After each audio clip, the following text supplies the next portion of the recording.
Bone health.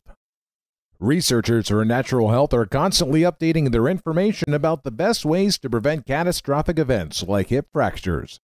The latest revelations about true bone health show us why high-quality supplements are a great addition to the pharmaceutical industry answer to osteoporosis, bisphosphonates like Fosamax. The medical routine is simple. People exhibiting bone loss or people in a health category which may precede bone loss, such as postmenopausal women, are sent for a bone density scan. If the results of the scan are just 2 standard deviations below the norm, the person will be diagnosed with osteoporosis, having brittle and frail bones, and prescribed a biphosphonate medication like Fosamax, and told to take calcium and vitamin D as well.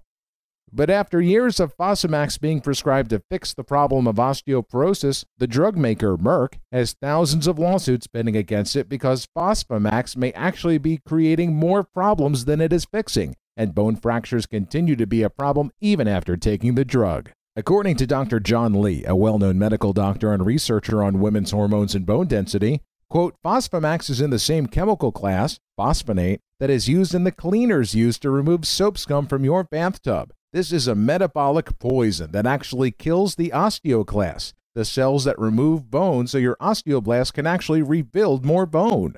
It is quite clear that if you kill these beneficial cells, your bone will get denser. What these studies do not show is that 4 years later, the bone actually becomes weaker even though it is more dense. This is because bone is a dynamic structure that requires a cycle of old dense bones being removed and replaced by new bone cells in order to stay strong.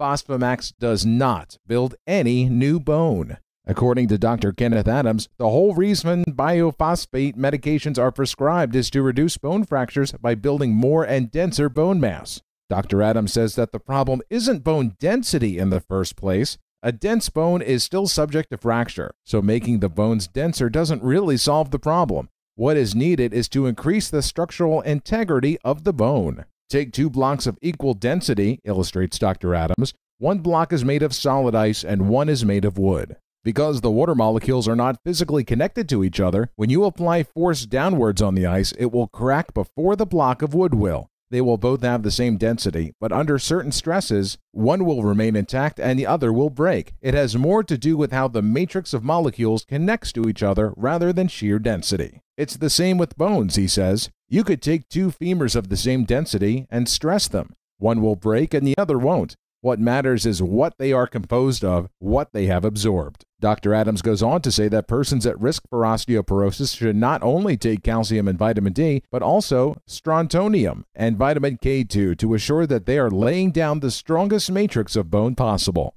Without the K2, the calcium gets deposited on blood vessel walls and creates plaques which are bad for cardiovascular health. Without the strontium, the matrix laid down is not as structurally sound. In order to have real bone health, strong bones resistant to fractures, one needs a combination of all 4 supplements.